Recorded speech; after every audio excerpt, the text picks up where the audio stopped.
The iPhone SE2 2020 is here.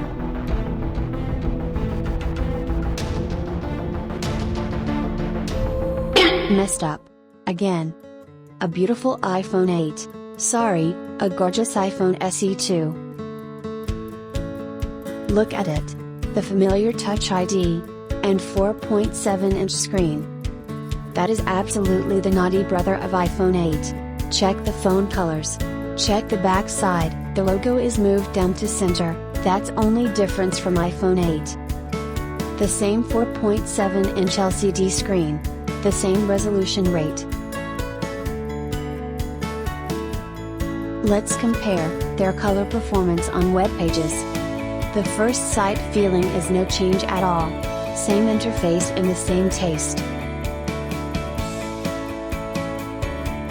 Featuring A13 chip as the $1,099 iPhone 11 Pro Max. Makes iPhone SE the highest performance gear for sure. Geekbench 5 single-core scores 1,329, almost same with iPhone 11 Pro model, but multi-core scores 1,000 less.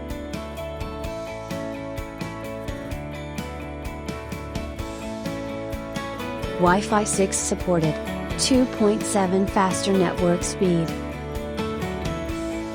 With a single lens 12 megapixel rear camera. And the 28mm focal length, 1.8 aperture. Even being a single camera device. Portrait mode also here as iPhone 11.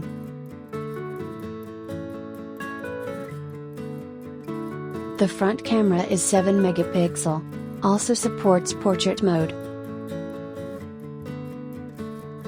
I have to say, Apple makes a difference with the old hardware.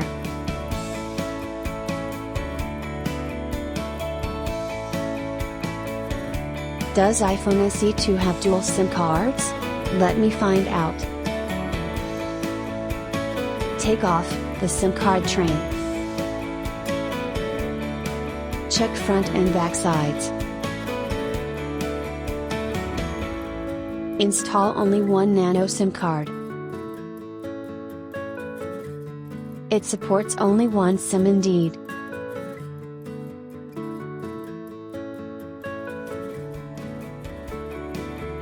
What about eSIM? Go the setting, about phone. Check the email number section. It supports one physical SIM. Dual SIM? Seems not possible. Almost same battery capacity as iPhone 8. Disappointing 1810 mAh. With advanced hardware and favorable price, Apple tried to increase market share by iPhone SE. Now you can buy an iPhone at only $399. Seriously, will this iPhone make you happier?